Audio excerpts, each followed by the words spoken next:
塵俗的愛只在乎曾擁有，一刻燦爛便要走，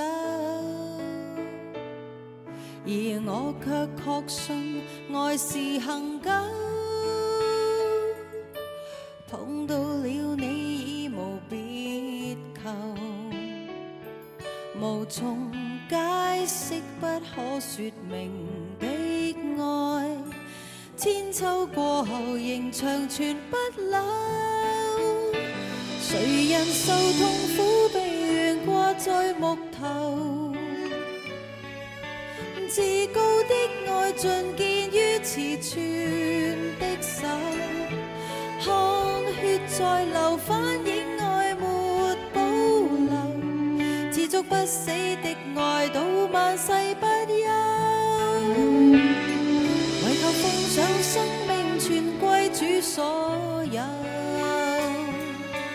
要將一切盡獻於我主的手，我已決定今生再沒所求，唯望得主稱讚已足夠。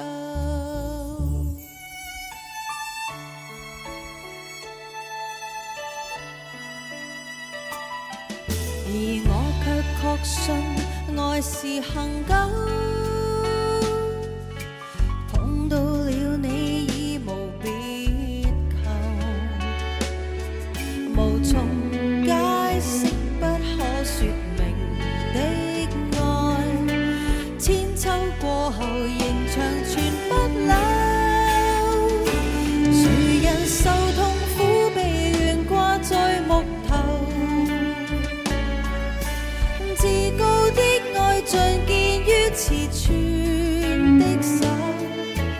看血在流，反映愛沒保留，持續不死的愛到萬世不休，為求奉上生命全歸主所有，要將一切盡獻於我主的手，我已決定今生再沒所求。而家你睇緊呢個就係聖史提芬之手。聖史提芬呢，就係創辦呢個匈牙利帝國嘅始祖人。咁佢喺千幾年前嗰陣時死咗，先至係俾人封聖。死咗之後呢，啲人挖掘佢屍體嗰陣時呢，就發覺佢前臂同埋手呢就冇腐化，呢個係神蹟嚟㗎。咁所以而家佢就將呢隻手就保留落嚟。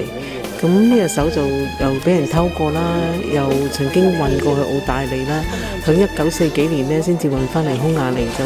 擺喺呢個教堂咯。所以都係呢個教堂裏邊一個最重要嘅聖物嚟嘅。